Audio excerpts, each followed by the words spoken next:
Hello दोस्तों, स्वागत है आपका स्टडी विद अरुण बंसल में। रात के 1 बज चुके हैं। चलते हैं पहले क्वेश्चन पे। ब्लैक फॉरेस्ट किस देश में है? Italy, Germany, Australia, Canada.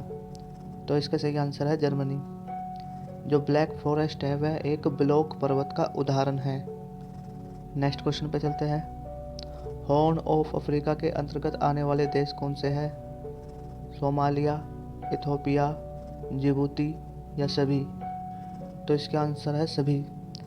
तीनों देश हॉर्न ऑफ अफ्रीका के अंतर्गत आते हैं। हॉर्न का मतलब यहाँ पे श्रृंग होता है, श्रृंग। नेक्स्ट क्वेश्चन पे चलते हैं। भारत का राज्य चिन्ह अशोक महान द्वारा सारनाथ में स्थापित सिंह स्तंभ से लिया गया है। इस राज्य चिन्ह के मूल स्तंभ में सिंह कितने हैं? यानी जो चिन्ह है उसमें शेरों की संख्या पूछी कि उसमें शेर की संख्या कितनी है। जब हम इस चिन्ह को देखते हैं तो हमें 3 दिखाई देते हैं, पर वास्तविकता में इसमें 3 नहीं होते। इसके ऑप्शन है 3, 4, 5, 6। तो इसका सही आंसर है 4, क्योंकि 3 हमें सामने से दिखाई देते हैं पर एक पीछे भी होता है। ठीक है, तो इसका सही आंसर है 4। और यह चिन्ह 26 जनवरी 1950 को अपनाया गया था। तो नेक्स्ट क्वेश्चन पे चलते हैं। आम चुनाव में कोई प्रत्याशी कितने संसदीय स्थानों से चुनाव लड़ सकता है? अधिकतम 2, अधिकतम 5, अधिकतम 1, कोई अधिकतम सीमा नहीं। तो आम चुनाव में अधिकतम व्यक्ति 2 स्थानों से चुनाव लड़ सकता है। जैसे कि अभी नरेंद्र मोदी ने लड़ा था, गुजरात से भी और उत्तर प्रदेश से भी, पर गुजरात की सीट को छोड़ दिया और उत्तर प्रदेश से वाराणसी से उन्होंने चुन लिया, जबकि जीते दोनों सीटों से ही है। तो जब एक सीट खाली हो जाती है तो उसमें दोबारा चुनाव होते हैं 6 महीना के बाद, 6 महीना के अंदर। ठीक है, इसका आंसर है अधिकतम 2। नेक्स्ट क्वेश्चन पे चलते हैं। भारतीय संविधान सभा की भारतीय संविधान सभा की प्रारूप समिति के सदस्य की संख्या कितनी थी? 8, 9, 13, 6। तो इसका सही आंसर है 7। 7 ऑप्शन में नहीं है, पर इसका सही आंसर मैं लिखना भूल गया। इसका सही आंसर है 7। प्रारूप समिति के सदस्य की संख्या 7 थी और इस प्रारूप समिति सदस्य के अध्यक्ष थे भीमराव अंबेडकर। नेक्स्ट क्वेश्चन पे चलते हैं। अंतर्राष्ट्रीय न्यायालय के न्यायाधीशों का कार्यकाल कितने वर्ष होता है? 9 वर्ष, 4 वर्ष, 5 वर्ष या 6? इसका सही आंसर है 9 वर्ष। 9 वर्ष होता है इसका कार्यकाल। इसमें 15 न्यायाधीश होते हैं। इसमें जो न्यायाधीश की संख्या होती है वो 15 होती है और इसका जो मुख्यालय है वो द हेग में है। द हेग नीदरलैंड में पड़ता है और यह यूएनओ का एक भाग है। तो नेक्स्ट क्वेश्चन पर चलते हैं। एजरा कप किस खेल से संबंधित है? गोल्फ, पोलो, क्रिकेट, हॉकी? तो इसका सही आंसर है पोलो। नेक्स्ट क्वेश्चन पर चलते हैं।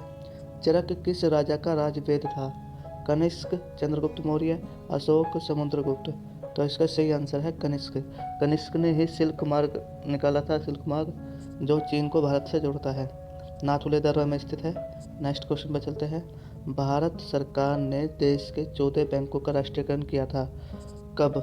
1969, 1971, 1981, 1991? तो इसका सही आंसर है 1969। 1969 में 14 बैंकों का राष्ट्रीयकरण हुआ था। फिर इसके बाद एक बार और हुआ राष्ट्रीयकरण, वो हुआ था 1980 में। उस टाइम पे हुआ था 6 बैंकों का राष्ट्रीयकरण। और जब 14 बैंकों का राष्ट्रीयकरण 1969 में हुआ था तब देश के प्रधानमंत्री इंदिरा गांधी थी। नेक्स्ट क्वेश्चन पे चलते हैं। फिनिक्स फॉर्म की स्थापना किसने की थी? मेनका गांधी, महात्मा गांधी, चरण सिंह या बलराम जाखड़? तो इसका सही आंसर है महात्मा गांधी। जो फिनिक्स फॉर्म है यह भारत में नहीं बल्कि दक्षिण अफ्रीका में स्थित है। दक्षिण अफ्रीका में ही इसको खोला गया है। नेक्स्ट क्वेश्चन पे चलते हैं। माउंटबेटन की स्वतंत्रता एवं विभाजन की योजना को किस अन्य नाम से भी जाना जाता है? अगस्त प्रस्ताव, स्वतंत्रता की योजना, 3 जून की योजना, वायसराय योजना? तो माउंटबेटन जो योजना थी ना वो 3 जून को आई थी, तो इसलिए इसका दूसरा नाम 3 जून की योजना के नाम से जाना जाता है। नेक्स्ट क्वेश्चन पे चलते हैं। 2 समतल दर्पण समांतर रखे हैं, उनके बीच रखी वस्तु के कुल प्रतिबिंब बनेंगे अनंत, 1, 4, 10? इसका सही आंसर है अनंत। जैसे नाई की दुकान पर देखा होगा तुमने कि शीशे के अंदर शीशा दिखाई देता है, शीशे के अंदर शीशा दिखाई देता है, तो इस तरीके से। अगर ये समांतर रखे हो तो अनंत तक इसके दर्पण पे दर्पण बनेंगे। पर अगर ये किसी थीटा में रखा हो कि 90 डिग्री के कोण पर रखा है या 30 डिग्री के कोण पर रखा है, तो तब इसमें जो दर्पण बनेंगे वो बनेंगे 360 बटे थीटा। फॉर्मूला लगता है 360 बटे थीटा माइनस 1। ठीक है। और आगे इसमें जैसे अगर किसी व्यक्ति की चाल 40 किलोमीटर है दर्पण के सामने, तो दर्पण में उसे उसकी चाल कितनी दिखाई देगी? तो दर्पण में उसकी चाल उससे दुगनी दिखाई देगी। यानी अगर वो 40 किलोमीटर से चल रहा है तो दर्पण में वह 80 किलोमीटर प्रतीत होगा। ठीक है। अगर कोई व्यक्ति 6 फुट का है तो उसे अपना पूरा प्रतिबिंब देखने के लिए कितने फुट का शीशा चाहिए? अगर कोई व्यक्ति 6 फुट का है तो पूरा प्रतिबिंब देखने के लिए 3 फुट का शीशा होना जरूरी है, यानी उससे आधा, जितने भी लंबाई का उसका आधा।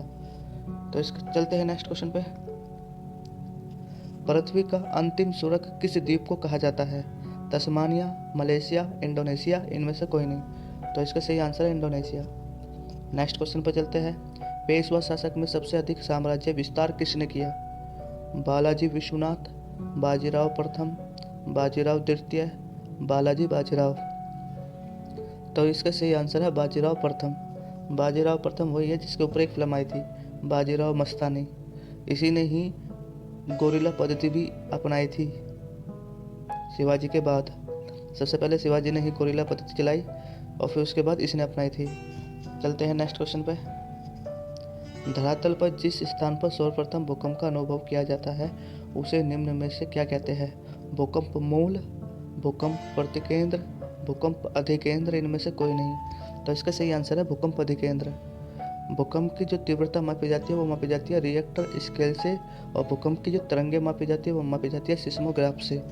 चलते हैं नेक्स्ट क्वेश्चन पे। बाबा बुदन की पहाड़ियाँ किस राज्य में स्थित है तथा यहाँ से कौन सा खनिज निकाला जाता है? केरल यूरेनियम, कर्नाटक लोह अयस्क, कर्नाटक मैग्नीज, तमिलनाडु लोह अयस्क। तो बाबा बुदन की पहाड़ियाँ कर्नाटक में स्थित है और यह लोह अयस्क के लिए प्रसिद्ध है। तो इसका सही आंसर है कर्नाटक लोह अयस्क। चलते हैं नेक्स्ट क्वेश्चन पे। जब भारत को स्वतंत्रता मिली उस समय ब्रिटेन में किस दल की सरकार थी? किस दल की सरकार थी? रूढ़िवादी, श्रमिक दल, उदार दल, समाजवादी दल। तो इसका सही आंसर है श्रमिक दल। श्रमिक दल को ही इंग्लिश में लेबर पार्टी कहते हैं। और लेबर पार्टी के जो प्रधानमंत्री थे वो थे उस टाइम पे क्लेमेंट एटली। उस टाइम पे कांग्रेस के जो अध्यक्ष थे वो थे JB कृपलानी। तो नेक्स्ट क्वेश्चन पे चलते हैं। ग्रेट बैरियर रीफ जो विश्व की सबसे बड़ी व लंबी प्रवाल भित्ति है कहाँ स्थित है? ऑस्ट्रेलिया के तटवर्ती भागों में, उत्तरी अमेरिका के पूर्वी तट पर, यूरोप के तट पर, या इनमें से कोई नहीं। तो इसका सही आंसर है ऑस्ट्रेलिया के तटवर्ती भागों में। नेक्स्ट क्वेश्चन पे चलते हैं। न्यूमर द्वीप कहाँ स्थित है?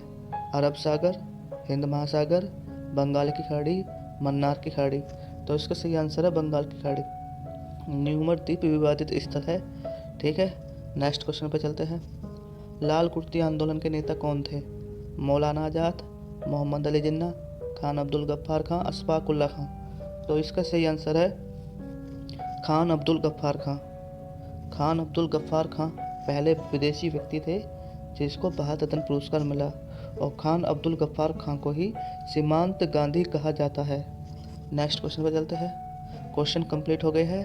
तो जिसके जितने क्वेश्चन ठीक हो तो अपने आंसर कमेंट कर देना। और दिल्ली पुलिस के एडमिट कार्ड आ चुके हैं, जितना हो सके रिवीजन करो। ठीक है। मिलते हैं नेक्स्ट वीडियो पे। धन्यवाद।